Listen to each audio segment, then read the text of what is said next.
stretches.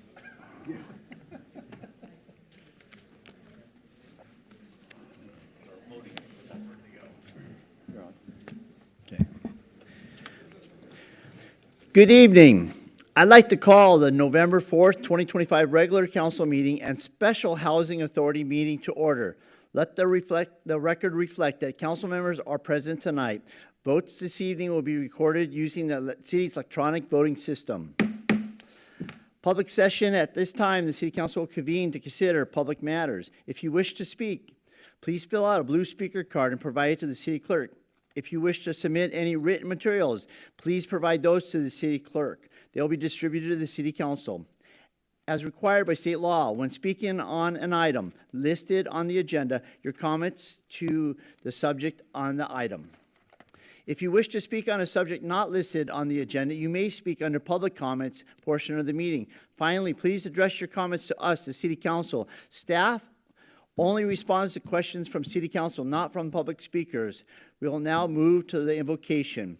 Invocation tonight will be Scott Sims, Church of Latter-day Saints.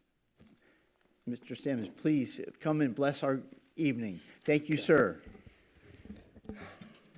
Our Father in heaven, we are grateful this evening for the opportunity to be here and participate in this public discourse. We're grateful for those who serve us here in this community, grateful to the mayor and the city council and all those who serve with them and work with them on our behalf. We pray this evening that as this meeting goes forth, that we'll do so with the best interests of the community in mind, that we'll have there'll be civility and the meeting will go as planned. We're grateful again for all those who help us and live here in this wonderful community and serve us. And we pray for these things in the name of thy Son, Jesus Christ. Amen. Amen. Thank you. Scott, you got a great name. You're going to great Scott tonight. Okay, that brings us to the Pledge of Allegiance. To the flag of our nation, the greatest symbol of freedom in the world. Please come forward, Scout Troop 604. Thank you, gentlemen.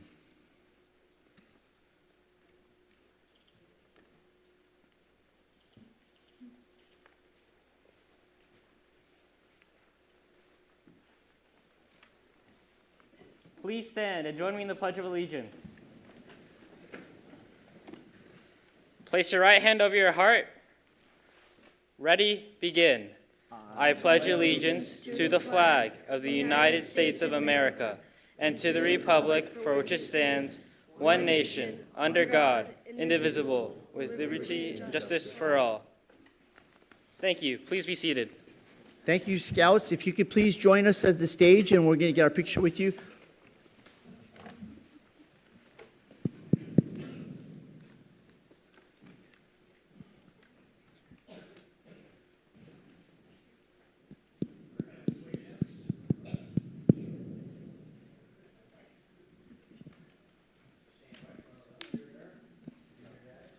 Who's the one that led the pledge? Get over here in the middle. We got you. You're a drill sergeant. Hey, was that not a great... I felt like I should have jumped up out of my wheelchair when he said stand and rise. Good job, young men. You know, we're blessed to have young men and women in the Boy Scouts of America. And it's the leadership that we have in the nation. It comes to a lot through scouting. So thank you. And you sound like a future leader. So good job. Let's have a round of applause for these guys. Now let's get a picture. Parents, you're welcome to take one as well if you'd like to come up.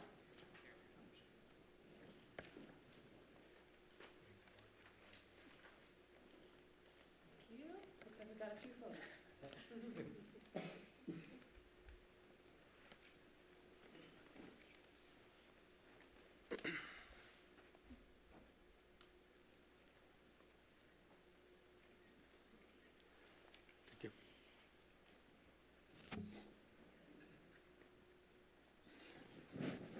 Okay, thank you, gentlemen. Right into your eagle.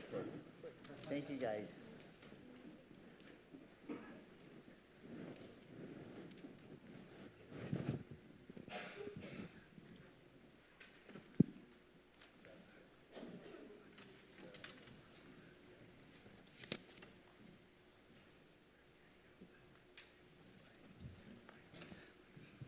That brings us to Ethan Barrio, Student Liaison, El Toro High School.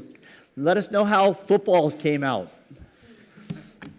The month of October was packed with events, end-of-season activities, and the beginning of our holiday season.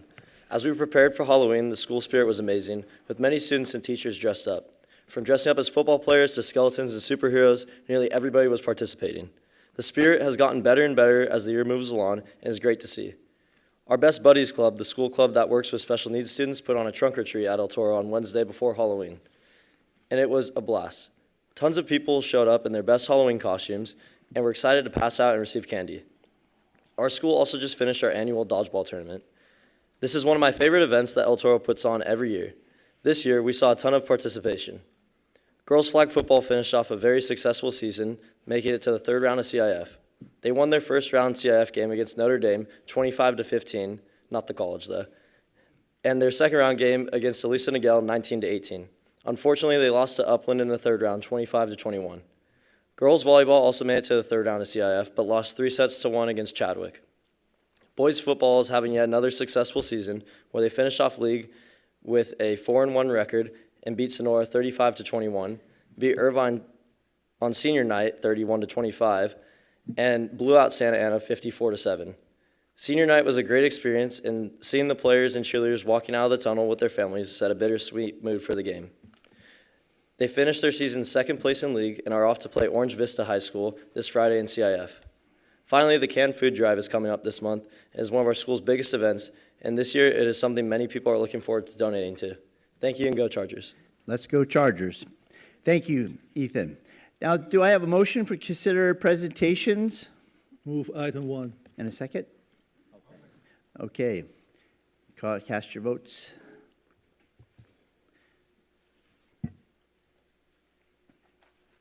And that motion passes unanimously. Madam City Clerk, please read the title, item number 1.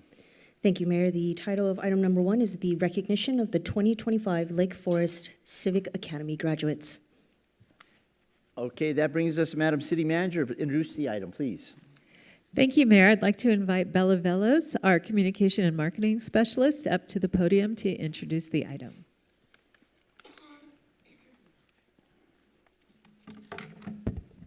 Thank you, City Manager Rose. Good evening, Mayor and members of the council. My name is Bella Villos. I'm the Communications and Marketing Specialist for the city, and I'm honored to present the 2025 Lake Forest Civic Academy graduates tonight. The Lake Forest Civic Academy, originally launched in 2003 as the Citizens Leadership Academy, offers residents an inside look at how the city operates. Over the course of 8 weeks, participants learn directly from city staff and partner agencies about essential services that keep Lake Forest running smoothly. I'd like to take a moment to thank all of the city staff and community partners who made this program possible. They dedicated their Wednesday nights to this wonderful group of residents that I'm really excited to show you or present to you tonight. So, here are our graduates on the screen now. This year's 23 graduates received a special Lake Forest Civic Academy pin, which you can see on screen here.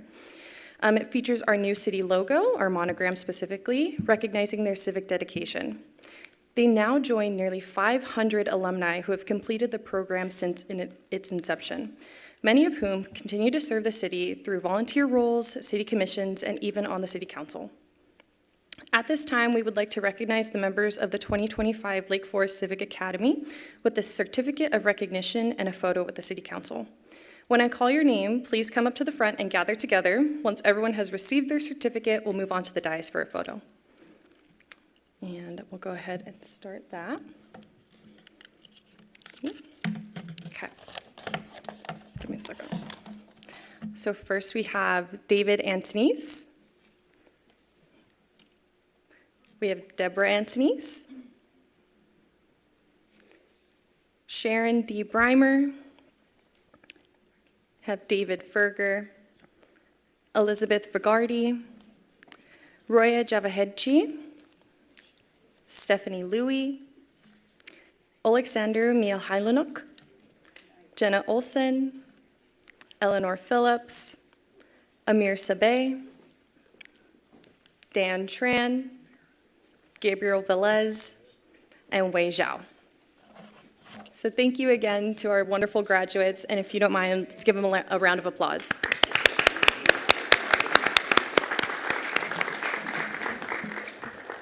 Could they please join us for a picture on the stage?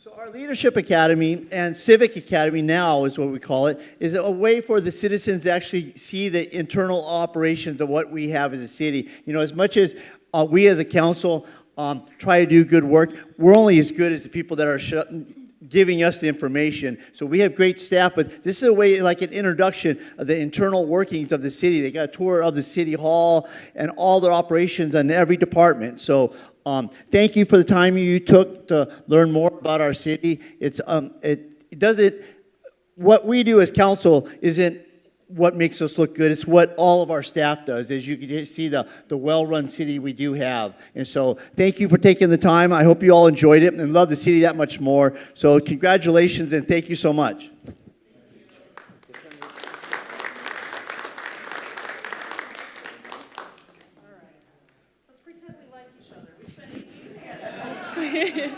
Squeeze together. Perfect.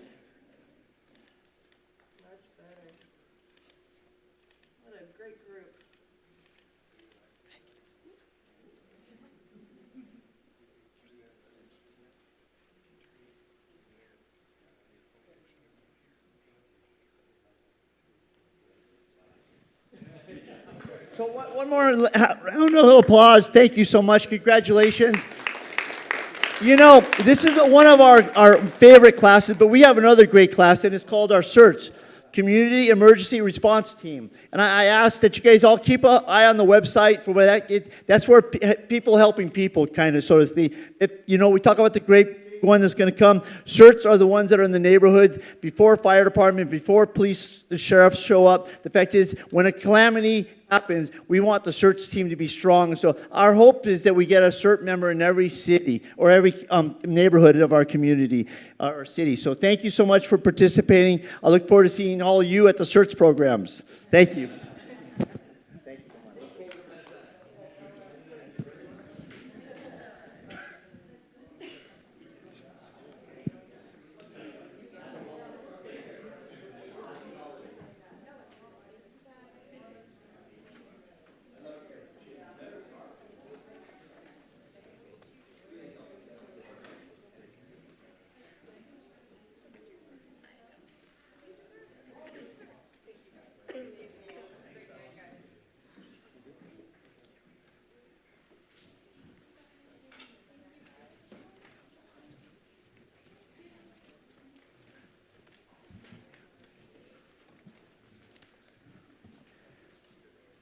Okay, that brings us to, was there any public comments for, There was, Mayor, there you was will hear it one. now then. So the one public commenter for item number 1 is Dan Tran.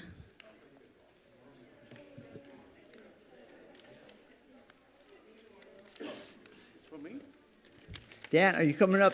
Oh, thank you very much. Thank you. My name is Dan Tran. I have been a proud Lake Forest resident for 13 years. So that's about 12 years longer than it took the Dodgers to win the last 2 World Series. So for the quick, so that's a commitment. I have a quick topic that is Civic Academy. So a big thank you to Deborah Rose, the city manager here, and her amazing team for running such a fantastic Civic Academy program. running better than the Dodgers in a playoff game.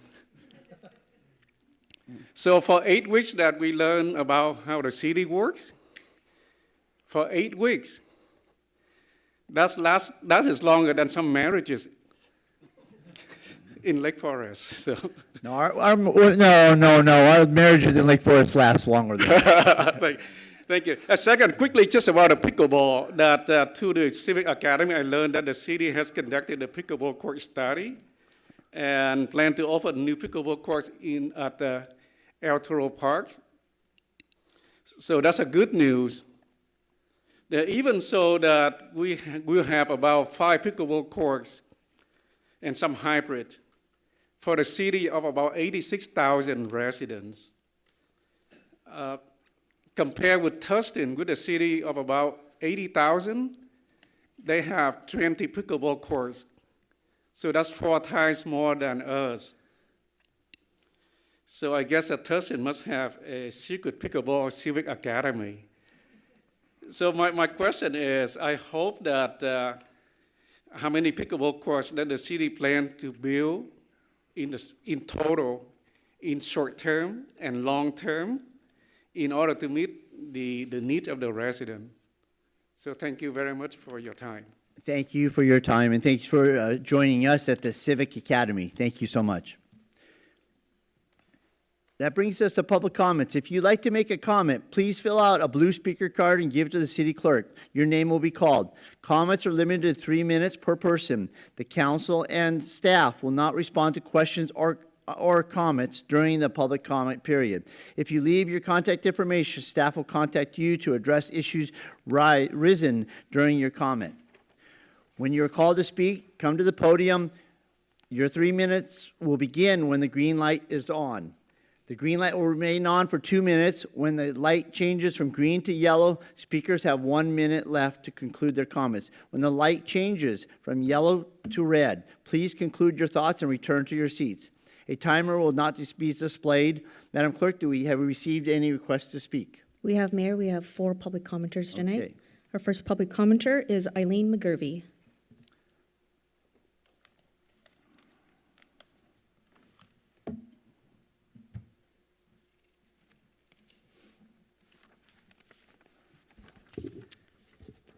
Good evening, ladies and gentlemen. I'm back again. I think this is about my 4th month here to speak about the dangers that we have over Serrano Park and the eucalyptus trees, the dead eucalyptus trees. I really appreciate the job that this city has done informing us as homeowners about how we can better prepare our own properties. I look around my neighborhood with pride because I really do feel like Lake Forest has really taken that on. You rarely see a home that needs some kind of attention in that way. But where we fail miserably is at this park. And I do not understand why it has been a blind spot for all of the maintenance and personnel here at the city. We at one point took on a portion of it, and we did a fabulous job of clearing out the dead or diseased trees and replanting with beetle-safe or the appropriate types of trees. The bathroom is maintained. It's like that half of the park is used. It has just wonderful community spirit going on there. And then there's the other half. We ran out of money. I question, what is the reason that all of a sudden it's not being maintained on that side? Because those of us that live around it will only be the first homes that burn. Because once our homes burn, all of our homes will burn. And I don't think it's fair I'm not getting answers. And here I am, 4 months in, and I'm not getting anything but empty meetings that turn out to be nothing. I get an email from the manager of maintenance, nothing, no follow-up. I'd like some answers.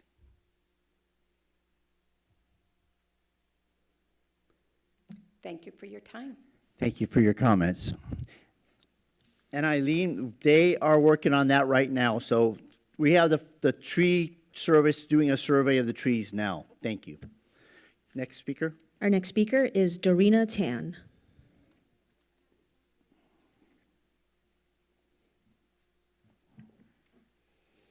Good evening, Mayor Voigt Good and evening. members of the council. I too am here to say the same thing that Mrs. McGurvey said. We've been working on this for 4 months. I met you personally and Don Wagner, the Orange County Supervisor, at the first community fire event up in Portola Park. Spoke to you personally. I turned in 63 signatures 2 weeks ago from our neighbors. We're entering fire season. If we have the big winds that we had last year, if anything sets that off, this will burn through our neighborhood and proceed clear through the woods and through the city of Lake Forest. You are aware of that. There are trees and debris from the eucalyptus trees, which really pose a huge hazard. It's really urgent that we see something happening, that they're clearing some of these trees and putting in some other maybe less volatile plantings in that area.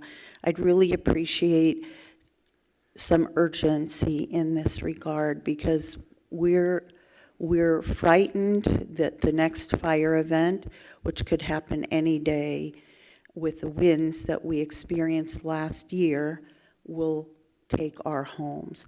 I've been a resident in my home for 34 years, and we have seen things change over the years.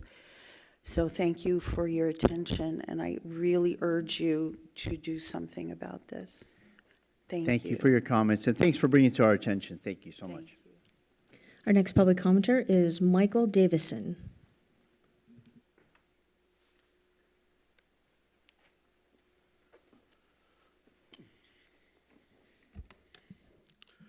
Hi. As pointed out by me and others, there are many conflicting issues with mandated landscape changes, promoting trees, climate change, fire mitigation, and water conservation that the city, businesses, and HOAs are trying to sort. I think the city should team with the community, especially HOAs, in solving these issues. We need better community education and involvement in understanding these issues and ownership in the solutions. I would like to suggest again that Lake Forest add an urban forest manager to the staff to track changing requirements and help coordinate efforts and share resources between park management, HOAs, and businesses. Working as a team, we could better address such issues as educating the community, coordinating plant pallets, managing pests, and integrating pest management practices while reducing pesticides, utilizing better non-chemical techniques for improving soil management and carbon capture, organizing defensible fire zones, and managing open space zoned areas that have been neglected, like these. Improving wildlife habitats, and organizing campaigns to actively participate in amending state regulations. The city has some excellent expertise, but there's also wonderful resources within our community and businesses that would likely participate in such a project. We can always accomplish more as a team. Please seriously consider building this team. Thank you. I'd like to say too that I'm not, I think the community has an excellent park service and excellent resources that they utilize. But I also think that there's communication lacking in various things like fire building codes and how certain areas like these, like certain parcels are managed. Anyway, thank you. Thank you, Michael. Our last public commenter is Becky Keene.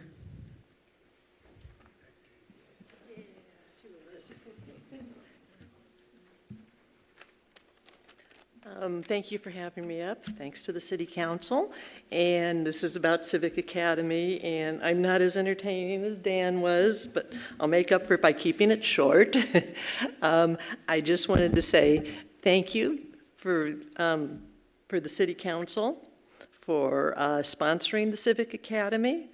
It was an amazing thing, and I learned a heck of a lot about how city planning, code enforcement, finance, all the pieces.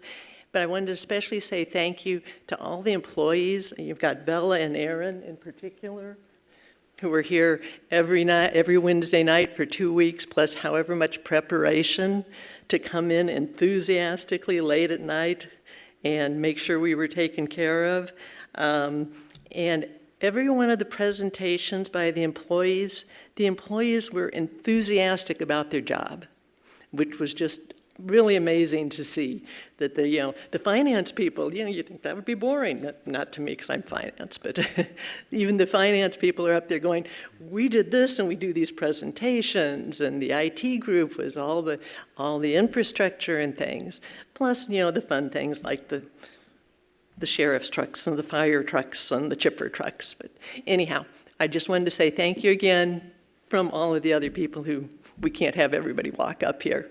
So Thank you, Becky. appreciate it. Thanks for appreciating and thanks for taking the time to learn more about our city. Thank you. That's it, Mayor. Okay, that brings us to the consent calendar for Housing Authority along with the City Council. We'll be doing them concurrently. All matters listed on the City Council Housing Authority consent calendar are considered routine and will be enacted by one vote. There will be no separate discussion on these items unless members of the City Council and staff request specific items to be removed from the consent calendar for separate action. Have there been any requests to remove? I've received none, Mayor. Council? Okay, seeing none, I'll take a motion. I'll move the item. Yeah, I'll second, and this is including the Housing Authority? It's concurrently, yeah. Clarify, thank you. We want to do them concurrently, correct? Okay. Have we received any requests to speak on the consent calendar? We have not. Thank you. Then we have a first and a second. I'll call for the vote, please. I need one more vote. Thank you. And that motion passes unanimously. Okay.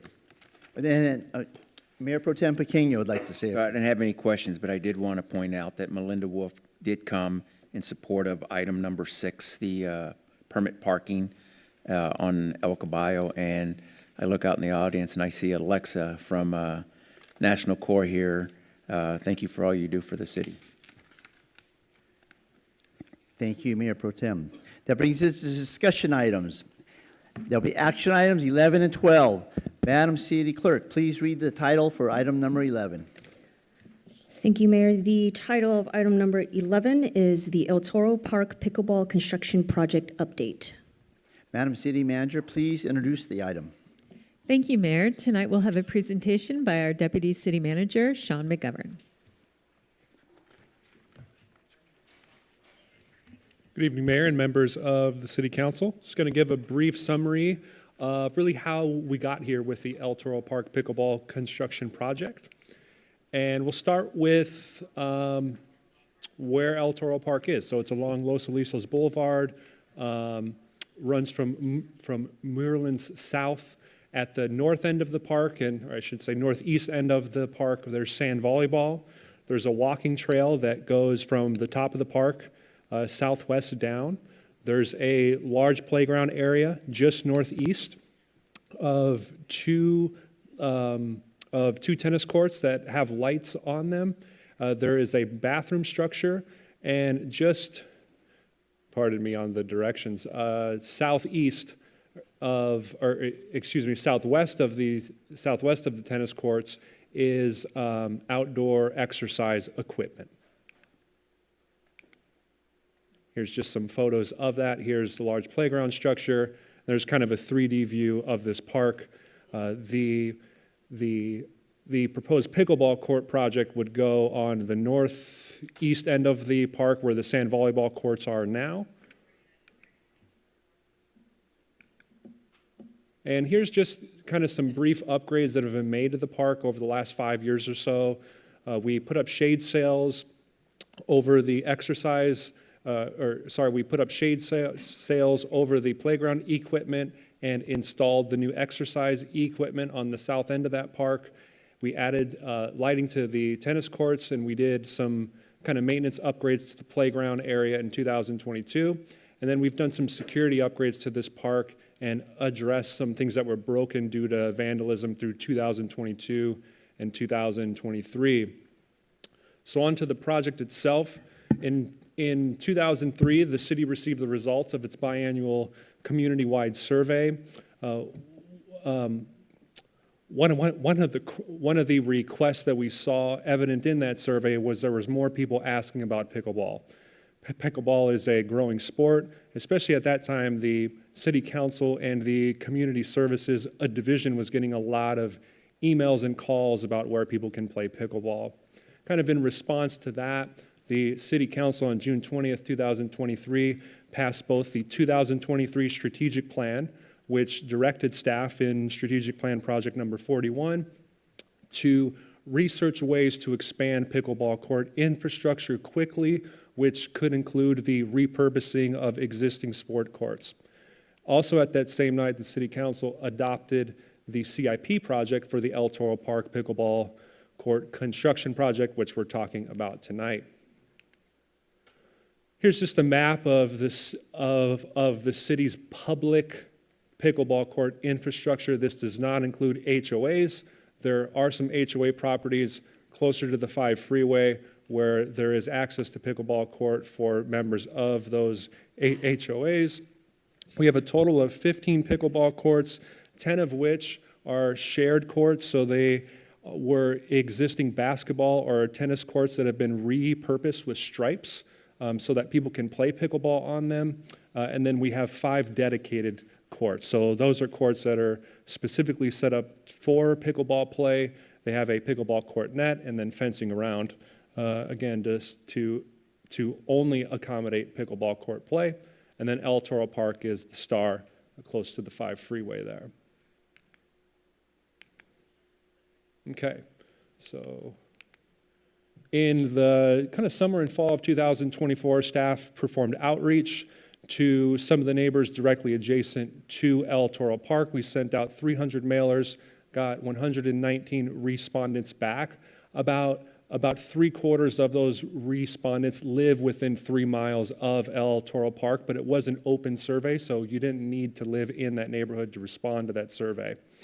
We asked residents, are you okay with the city's plans to repurpose the sand volleyball court to two pickleball courts, or would you like to keep it a sand volleyball court? And the answer we got back was that residents were most concerned with safety.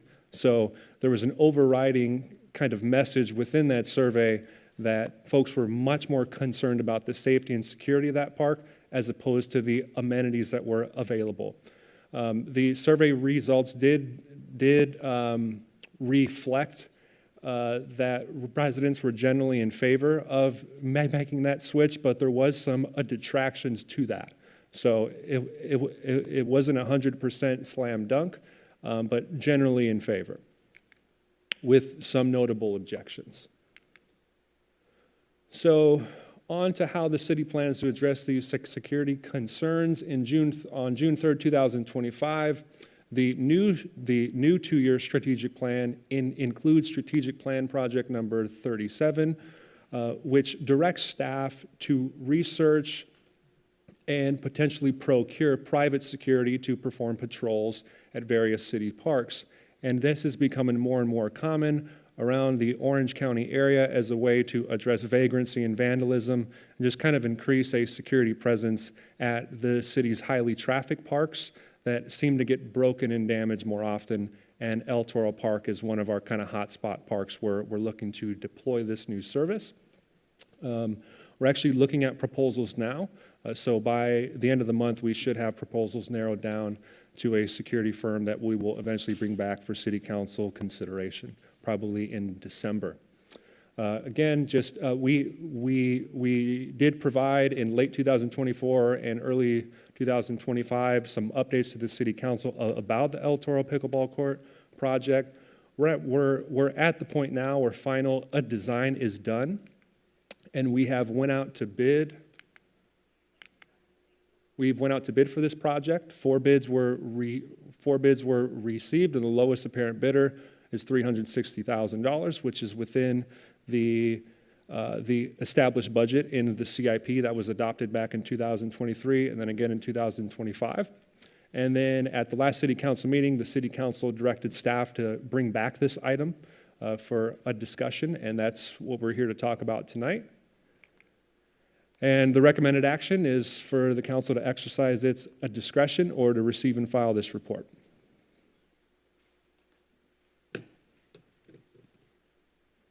Thank you for the presentation. I think that this was called back, asked for consensus, was Mayor Pro Tem Pequeño. Do we have any public speakers on this item? We do not, Mayor. Okay, brings us back to Mayor Pro Tem Pequeño. Yeah, so when we did approve this back in 2023, when we're talking about doing these pickleball courts or repurposing some of these basketball and tennis courts, I thought this was going to be a citywide thing, $300,000. When I saw that we were going to spend $300,000 on just one pickleball court at El Toro Park, when we're resurfacing a whole bunch of, or restriping and resurfacing, depending on what it is, restriping costs $2,500 to do a restripe a tennis court.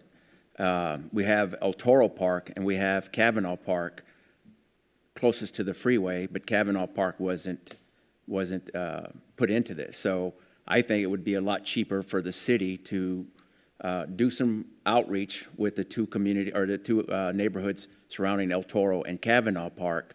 I'm sorry, not Kavanaugh, Mountain View Park. And because there's two tennis courts there, and I'm looking at it's going to cost $5,000 to restripe. And if they did have to resurface, the resurfacing is about $30,000 to resurface and stripe. Doug's saying yes. Yeah, that's the ballpark. So it's still significantly less than $359,000. So I'm going to let my colleagues say something, but you know, I know somebody came and said that Tustin has all these pickleball courts.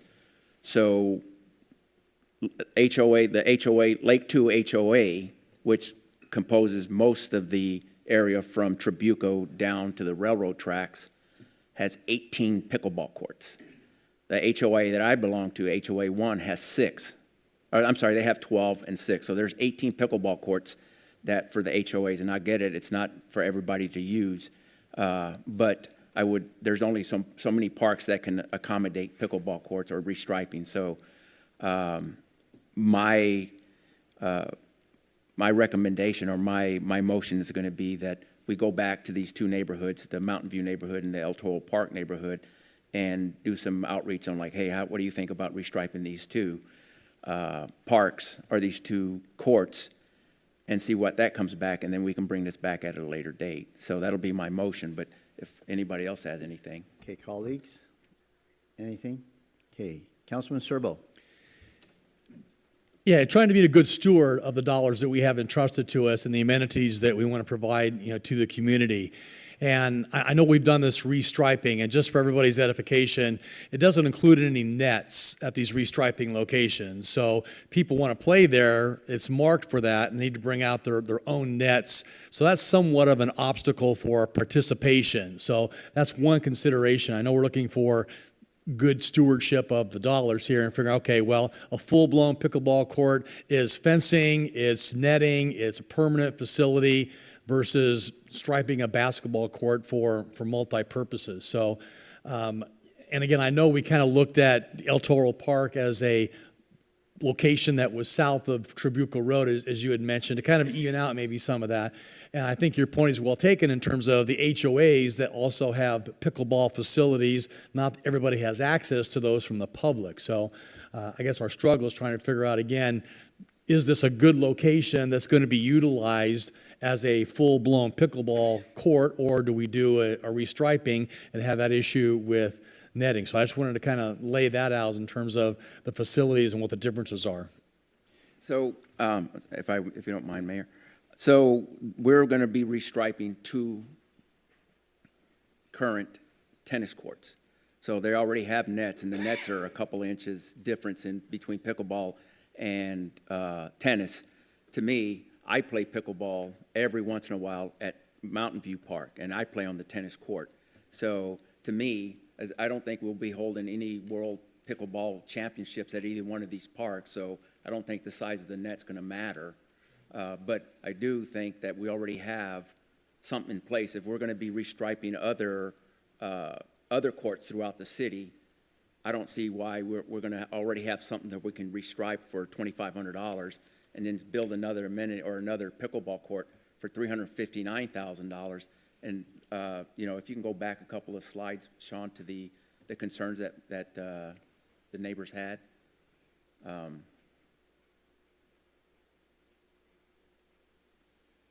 This one. So last week I went to a meeting for Kavanaugh Park, and I talked to I keep forgetting his name, our CEPTID coordinator, our crime prevention through environmental design.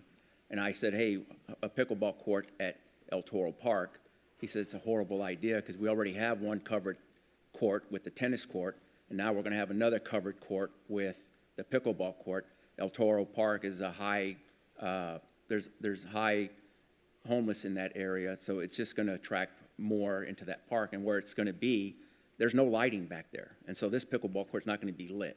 So that's one of the things that I'm worried about. The tennis court's already lit, both at Mountain View and at El Toro. So if we restripe those, and the people that are going to come there and play in those little bit higher nets are going to have to get over it. I don't see us spending $359,000 for something that, for an amenity, we already have sort of in place, and we can spend $2,500 just to restripe. So that's, my motion is that we instruct staff to go and do the outreach with the community, see what they think. And, he did see that 119 respondents, but when I was going through the survey, there was a lot of people that were saying, no, we don't want pickleball. No, we don't want to bring another shade tree for people to lie under, in so many words. So I'm done. You want to respond to that?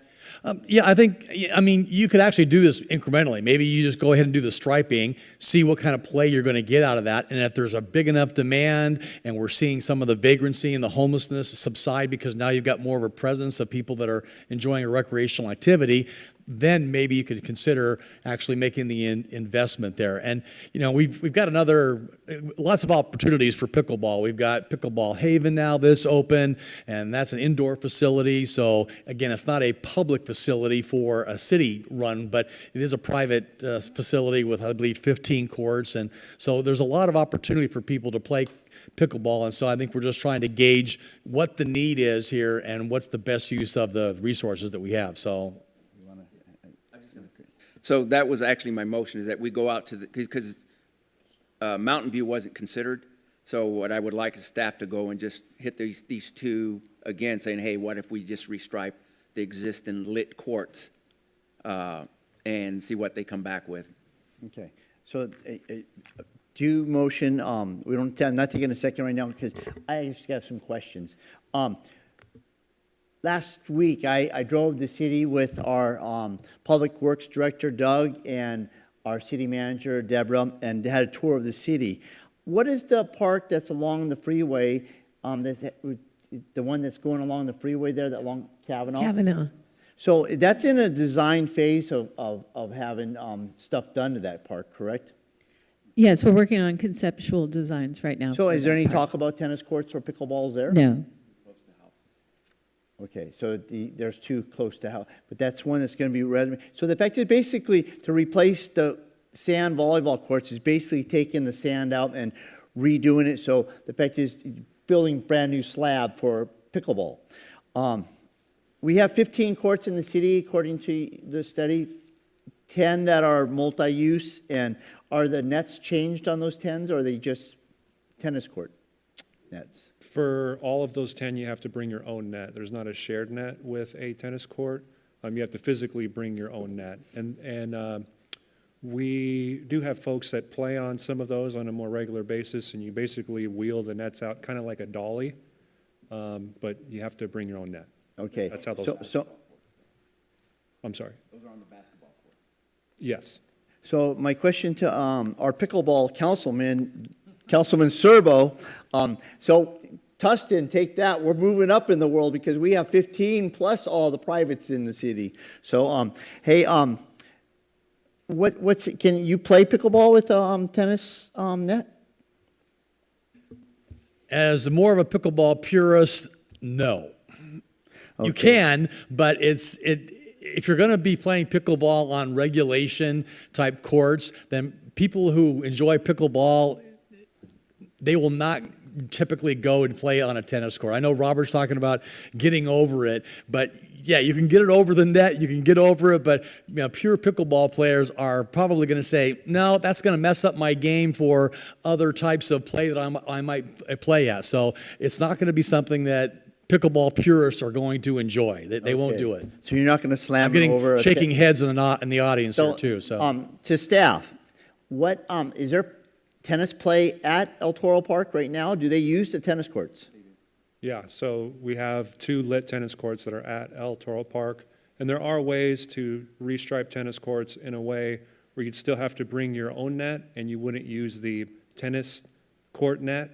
So there are options that could be considered if we go forward. Considering the motion that's on the table with Mayor Pro Tem Pequeño, I kind of feel like if there's hesitation or if we're not sure, it's better not to move. But the fact is, I think that would be a way that we could do one tennis court into pickleball and leave the other one as pure tennis. Because I don't want the pickleball players to be taking over a tennis court that tennis players use, basically. That's what, there are tennis players out there, I know that. But that way it'd be one pure tennis court. Yeah, I think we can learn a lot from doing the outreach And by doing that, we can always come back because the sand volleyball courts aren't going to walk away for us. And right now, it's the neighborhood kitty litter station there at El Toro Park. But I think that we could postpone that and get more public input, but turn one into a multi-use is what I would be a favorable amendment to your motion. Yeah, so the purists can go down to Portola and play, but like I said, I played pickleball at Mountain View on a tennis court, and I was fine. Okay, I'm going to challenge you, Mr. Purist here in the tennis match. I'll beat him. Okay. I think that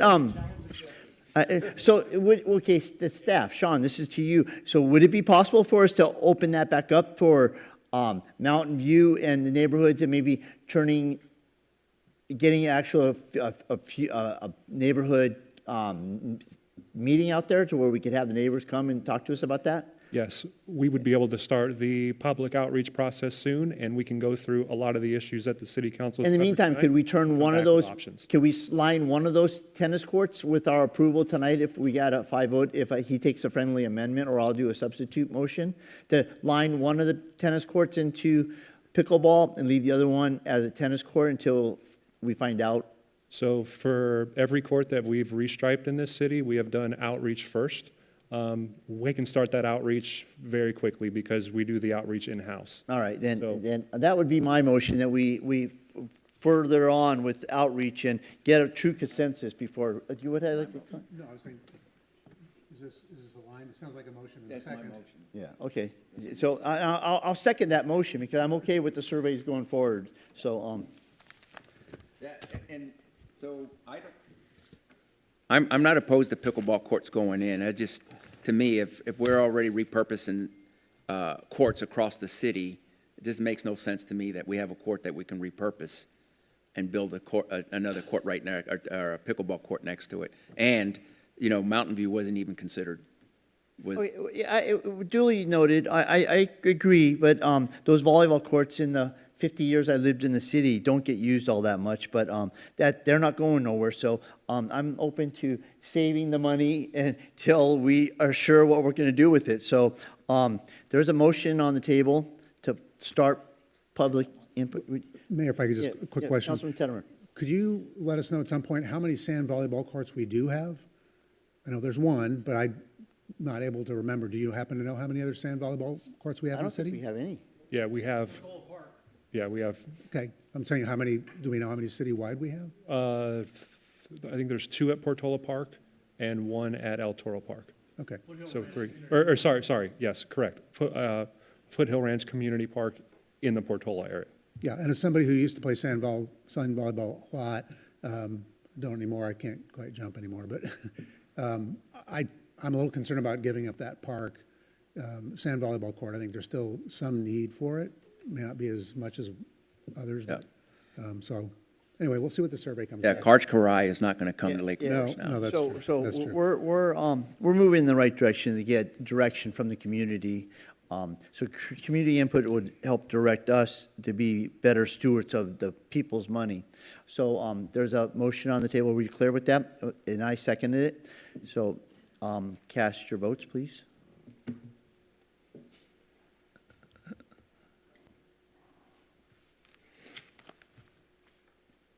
And that motion passes unanimously.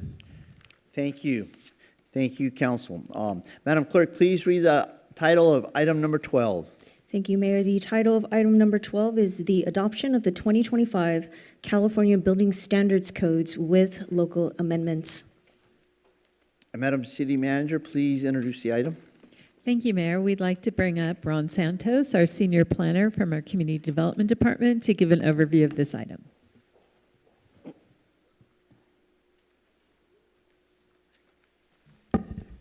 Good evening, Mayor Voight and members of the City Council. Good evening, Ron. Okay, so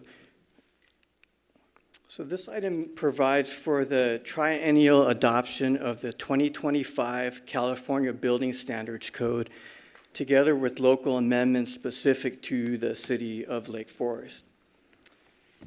The state requires all jurisdictions to begin enforcing the 2026 codes on January 1st, 2026, together with, adoption of the codes locally is required in order to incorporate the local amendments.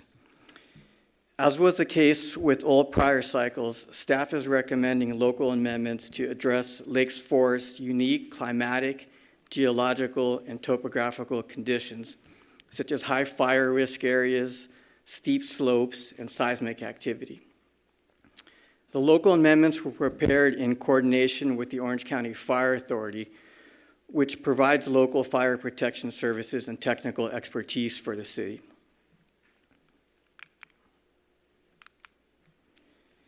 In addition to addressing the requirements pursuant to state law, the proposed local amendments serve to implement goals and policies adopted by the City Council via prior actions.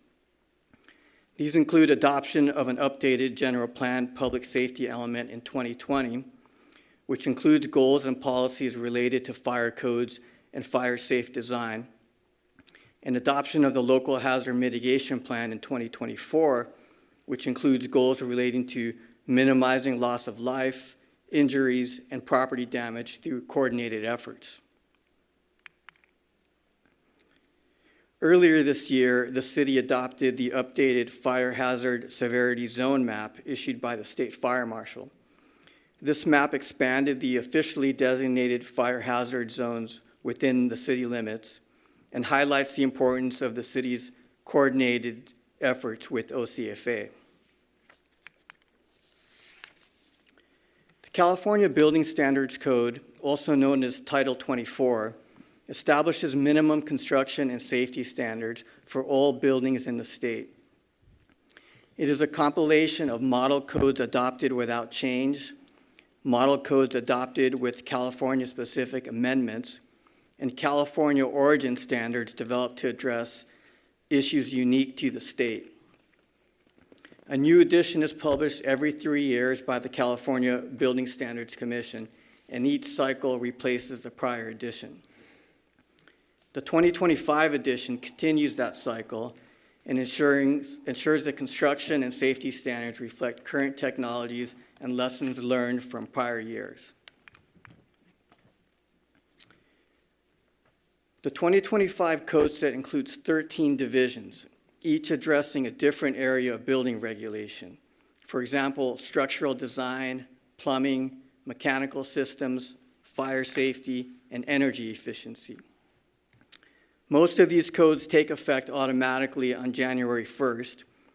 However, when a city adopts local amendments, it must do so by ordinance, identifying each division being amended and providing the basis for those changes.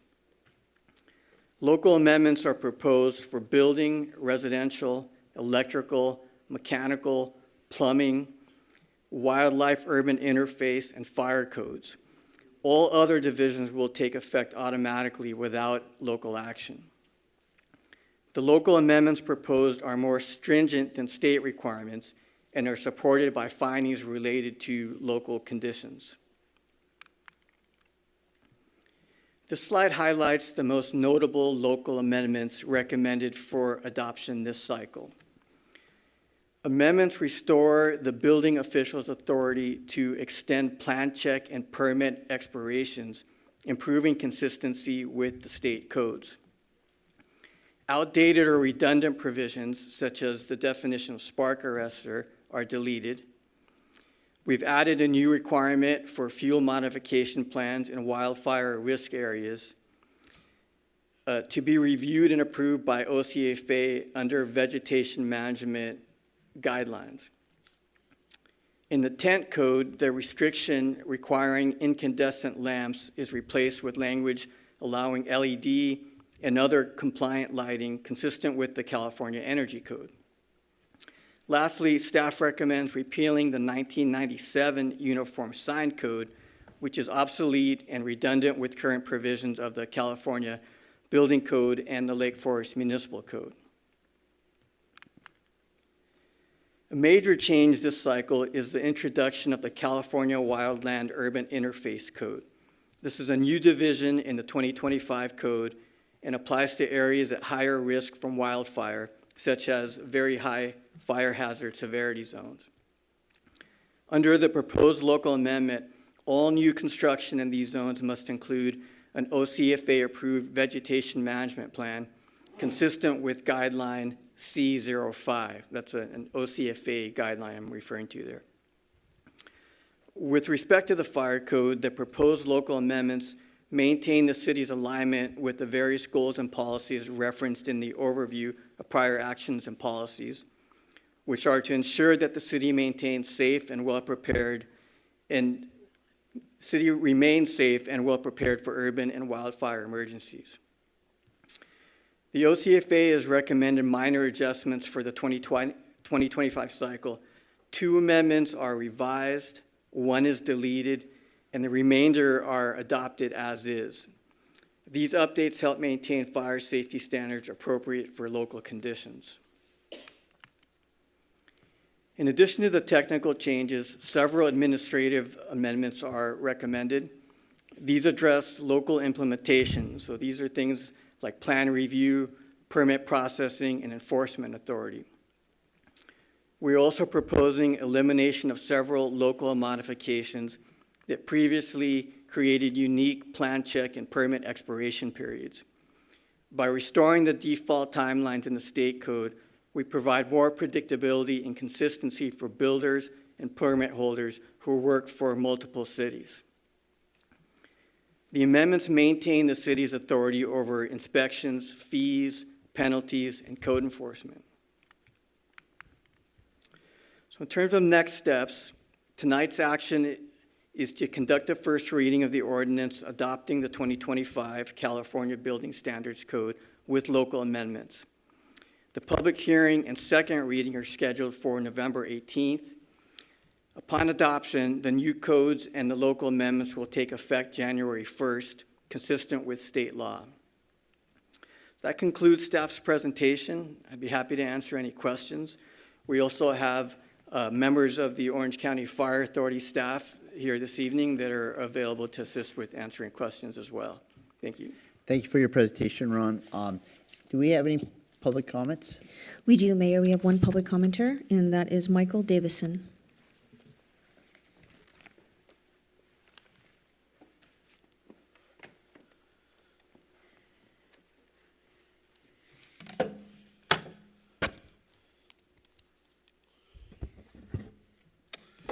Item 12 in tonight's agenda includes updates to fire mitigation codes. However, there's an important topic that is consistently complained about and remains ignored. This is the exempt status of properties zoned as open area. These properties are tax exempt, but they also remain fire code exempt. So all of these fire codes that we're talking about tonight don't apply to these properties. And they're in the middle of our city. For years, people have complained about cleaning up these abandoned fire hazard properties that exist in our city. Some are owned by developers that don't want them. Some are owned by Lake Forest, who tends to ignore them. And some are not claimed and probably the responsibility of the county. None are California native wilderness anymore and are too dangerous to ignore. I think these should be acquired by Lake Forest Parks, who should be assigned to work out a management plan for them. Some could be managed as wilderness areas, others as parks, all with fire defensible zones. This should not change their tax exempt status, but should reduce the fire hazard issues while becoming more useful to the community. Couple examples are, so there's a plot over here on Bake, that's where that pump station is. It's the property surrounding that. It's, I think there's something like 20 to 30 acres there that are just completely overgrown with invasive plants. That's just a tinderbox waiting to go up. We talked to the city about it, we've talked to the owners about it, and is basically because it's zoned the way it is, nobody can touch it. We've talked to Orange County Fire Authority about it, and they can't touch it. Nobody can do anything with it. It should be, I think, the parks could do something with it. There's also the areas along Serrano Creek Park, right next to the creek area, for instance, which is also just overgrown in part of these areas that are non-touchable. We should be able to do something about these. The zoning, the way they're zoned and the way the fire mitigation laws are, they're under the radar. We can't ignore these anymore. Thank you. Thank you for your comments, Michael. Any other? That's it, Mayor. Council, do we have any comments? Okay, Mayor Pro Tem Pequeño. Yes, thank you, Mayor. So last night I went to the Chamber of Commerce mixer at Original Sammy's, and I ran into a contractor that was here with the Mission Viejo Chamber of Commerce, and he said that he's been a contractor for years here in Southern California. He said anywhere from San Diego to past LA. And he said of all the permit departments that he's dealt with, that Lake Forest was hands down the best.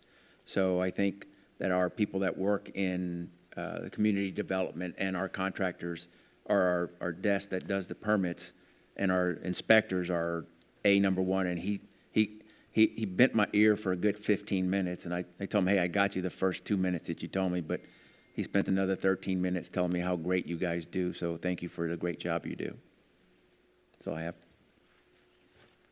Any other comments? Yep, Councilman Teddemer. Thank you very much. Mr. Davison brought up some parcels in the town that have some special consideration. Does the City Manager Rose, are you familiar with these parcels and their status? I'm not familiar with their status. I'd have to check into that Okay, and 'cause you get said, more I heard information. pump station, and I think Metropolitan Water District has a big facility, and that may be what Right, he's I think referring that's to. what he's referring to, but Okay. we'd have to look into it. Okay, and I don't know about exempt status in terms of care for it, and I don't know, does OCFA staff, are you aware of, sorry to put you on the spot, but does that resonate with you in terms of properties that have special exemptions that allow no maintenance?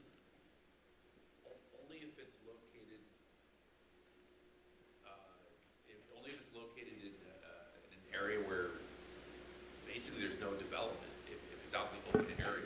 Okay, well, I would appreciate if it's okay to get a report on where these properties are and be curious to know who owns them and what their status is, and if there's something we need to do, and maybe working with OCFA staff if we can figure out where they are and what the conditions are. One more, if I could. On slide 8, you mentioned there was some things that we were going to modify or delete. 2 revised, 1 deleted. So my understanding of these codes, all codes, is that they can be more stringent but no less stringent than what the state puts forward. And so when I see deleted, we're not creating a concern for ourselves because we're deleting a code that the state felt needed to be in place, and we're deleting it. That sounds like it's less stringent, but maybe it's covered elsewhere. So can you fill me in? Sure. Thanks for the question, Councilmember. So these deletions are deletion of local amendments rather than deletion of state code. Okay. So no concern over a deletion in that regard. Okay. Thank you very much. That's it. Nothing? Then we can move staff recommendation. I'll move staff rec. Second. Okay, we got staff recommend. Thank you, Ron, for the presentation. And we are keeping track of our fire hazards, and we are looking into those along Serrano Creek. Cast your votes, please.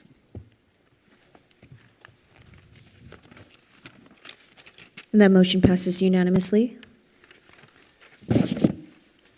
Thank you so much. And that brings us to City Manager's report. I have nothing further this evening. Okay, Councilman Serbo. Thank you, Mayor. Well, congratulations to the LA Dodgers on their incredible win and a very exciting series for us all to watch. And I actually have a friend in Toronto. Of course, the Blue Jays really took it on the chin there. He actually resorted to some heavy drinking. As a matter of fact, he drank Canada Dry. My next item is I was at the Foothill Ranch Elementary. They had their trunk or treat, and they had over 1,000 people there. So myself and Aaron were there that night, and we are able to pass out treats, and we're doing magic tricks and actually interacting with the people there. So that was really nice event that we attended. We also had some time at the Spooktacular here on our campus, which was a very successful event. A lot of great families and young kids, and we had our own little truck with the candy that we were passing out there too. So another opportunity for dad jokes and for magic tricks, at that event. That was fantastic. Had a chance to get to the compost giveaway before that was all gone on Saturday. A lot of people apparently looking for their plant material for the winter, and so that was very well organized. I saw Christine Groves out there, so it was a very well organized event at the sports park. So next time you see that announcement come out, you got to get there early because I understand it's sold out with all the bags within an hour on that. We have Veterans Day next weekend, so I just want to put a shout out to all the people in our country that have served so well, and want to honor that next week rather. And then we also have a birthday shout out for all my fellow Marines, including Mayor Tim Proqueno and other people out here in our community. We know we've got a lot of big military, so it'll be our birthday there next week on the 10th as well. And we have a special birthday that we want to recognize here tonight for my closing comments. And our city manager is her birthday today. So happy birthday, dear Deborah. Happy birthday to you. There we go. Give her a hand. Thank you, Mayor. Okay. Councilman Teddimer, beat that. I'm not going to try. Nothing tonight, thank you. Okay. That brings us to Councilman Yu. I attend the Orange County Library Board meeting. Nothing further. Okay. Mayor Pro Tem Pequeño. Thank you, Mayor. So I too went to, attended the Spooktacular. It was phenomenal to walk around and see what the sports park staff does. And like I said, I went to the Chamber of Commerce mixer last night. And on Saturday, I drove to Tustin High School, where I watched the Saddleback Valley Blue Bears, coached by Cowboy Bohinski, take on the Tustin Cobras and beat them 21-0 in the playoffs. So they're going on from that. And I'm going to ask Mr. Scott Sims if he could do me a favor. If you can please pray that we don't hear any more dad jokes, I would appreciate that. Thank you. That's all I have. Okay, I too attended the Spectacular at the Lake Forest Sports Park, where we had the kids of the community come out and play games, and we had the gym set up and laser tag, and we were giving out trunk loads of candy out in the thing, along with the Orange County Sheriff's Department, Fire Authority, and some of our vendors. We had our magician out there. Councilman Serbo, I spent some time out there. Do you go over there and talk to him? I actually interrupted one of his acts. Okay. Did you get any tricks from him? He's very good. I love seeing him at all our events. So Yeah. All righty. Well, I want to wish everybody happy holidays. You know, now that we're past Halloween, we're officially under the holiday season. Happy birthday, City Manager Deborah. Thank you all for being here tonight. We value you guys' input. We like it when you guys get involved with our Civic Academy. We have CERTS programs. I'm trying to encourage more people to get involved with CERTS. It's really people helping people be prepared for whatever event might happen. So thank you. Until the next time we meet, stay well and God bless. Thank you so much. I'm closing this meeting. Oh, I'd like to make one more thing. I did a tour with the city last Friday with our public director, Doug, and our city manager, Deborah. And I brought up, did you note that right turn at El Toro coming off the freeway, where it's a little sign? Some of you might have seen it at El Toro Road. You get off the freeway on the northbound side, and that's a no right turn on red light, but they have a little sign on their side. I was in La Paz the other day, and up in Tustin, they have these big lights that say no right turn when there's red, on the red.